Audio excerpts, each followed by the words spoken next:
Hey, what's up guys? I'm Rob Riches, and on today's video for Supplements World, I'll be taking a look at the bench press. Throughout this video, we'll be having a look at a few different variations that the bench press can be performed both with a barbell and dumbbells, both flat and incline. Let's go check it out.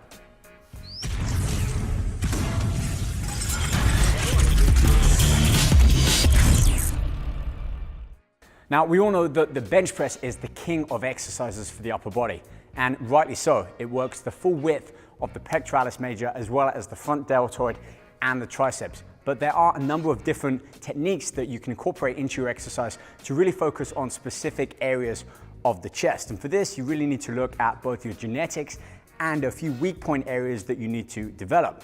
But before we get to that, let's first focus on the basics, the fundamentals of this great exercise. Now, we have both the bench press and the incline, as well as a bench, dumbbells, cables, and various levels of different angles for each of those exercises. Starting with the flat bench press. For this one, the only thing you really need to focus on is where you place your hands. And for this, you really need to make sure that your upper arms are perpendicular to the floor as you lower the bar. That means starting with an overhand grip, wrap your thumbs around for safety, and make sure that your width is a little bit wider than your shoulder width. Therefore, when you lower the bar down, your forearms are in the right position to bear all of that weight, transversing a lot of that effort to the chest. Now, what about how far you come down and how far you push up? Well, for this, maximum range of motion. So lower the bar all the way down towards the midsection of the chest, but don't allow the bar to touch on your chest. This is where dumbbells allow for a greater range of motion, allowing you to bring and lower the weight lower than the point at which the bar would stop when using a barbell.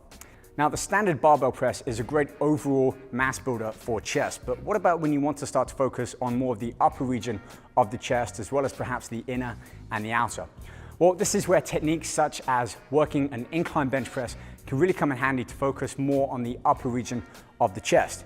And if you want to develop more of the inner portion of the chest, try using a slightly narrower grip, and then as you extend the bar up without locking out the arms, really focus on that contraction and squeeze the chest just at the top before controlling it back down. The same goes for a wider grip. A little bit wider than normal. As you lower the bar down as deep as you can, driving downwards with the elbows, pause to feel that stretch at the bottom, and then as you push up, my recommendation here is to only go about 3/4 of the way up. In doing this, you're really focusing on the outer pectorals and not bringing in as much to play the front deltoid and the triceps. Therefore, a lot more work is done by the chest. Now, if you really do want to work more on your upper chest, first of all, I would consider priority training, which means perform all the incline exercises early on at the beginning of your chest workout when you've got the most energy and you're fresh.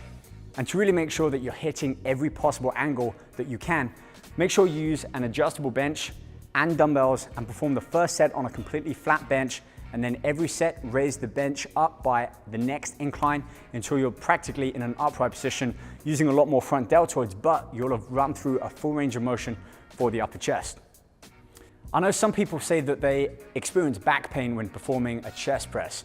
If you do feel this, try placing your feet up on either the bench or bring a step box just to the end of that bench so that you can keep your feet perfectly flat. And in doing so, it will help you push the lower back more firmly down into the bench, keeping a flat back. Therefore, when you lower the bar down, you're not likely to arch your back as you would if your feet are on the ground.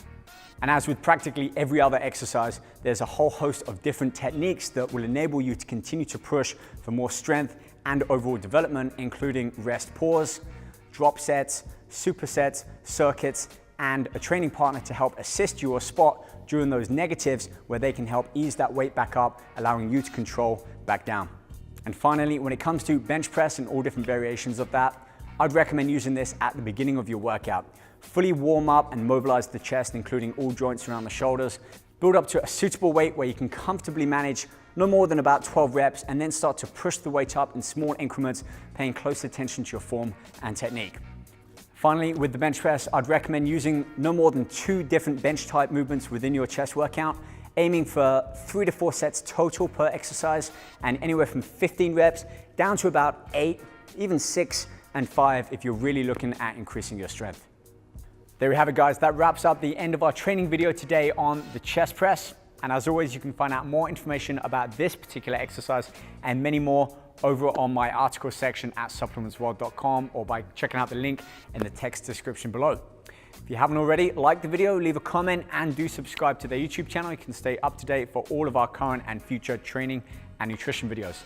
I'm Rob Riches. See you guys back soon. Take care.